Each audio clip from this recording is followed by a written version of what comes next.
Ce samedi 11 janvier 2025 restera gravé dans l'histoire des 12 coups de midi. À seulement 22 ans, Émilien a marqué un nouvel exploit en remportant sa 17e étoile mystérieuse, faisant grimper sa cagnotte astronomique à 1 945 315 €. Un record impressionnant qui en fait le plus grand maître de midi de tous les temps, selon Jean-Luc Reichmann. C'est extraordinaire. C'est le plus grand de tous les maîtres des maîtres de midi. Il s'approche des 2 millions d'euros à 22 ans. Si le plateau vibrait d'excitation et qu'Émilien était submergé par l'émotion, la victoire n'a pas fait l'unanimité auprès des téléspectateurs. Sur les réseaux sociaux, de nombreux internautes ont dénoncé une potentielle tricherie, alimentant une polémique qui enfle depuis plusieurs semaines.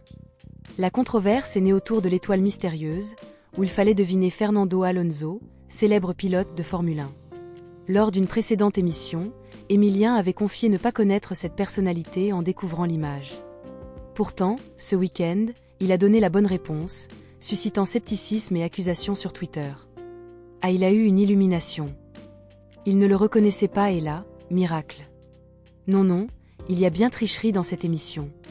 100% de réussite avec des réponses au hasard, on nous prend vraiment pour des cons. Vive l'oreillette. Énorme tricherie sur la fin de jeu, il répond au hasard et ça passe. Ça devient louche. La polémique ne s'arrête pas là. Lors de l'épreuve du coup parfait juste avant sa victoire, Émilien a avoué avoir répondu au hasard à plusieurs reprises. Bien que cela puisse refléter une incroyable chance, ses détracteurs y voient un signe de manipulation. Malgré ces accusations, Émilien continue d'afficher une sérénité à toute épreuve, défendant son parcours exceptionnel et sa capacité à déduire les réponses grâce à ses connaissances. Quant à Jean-Luc Reichmann, il reste fidèle à son candidat, vantant son travail acharné et son incroyable mémoire.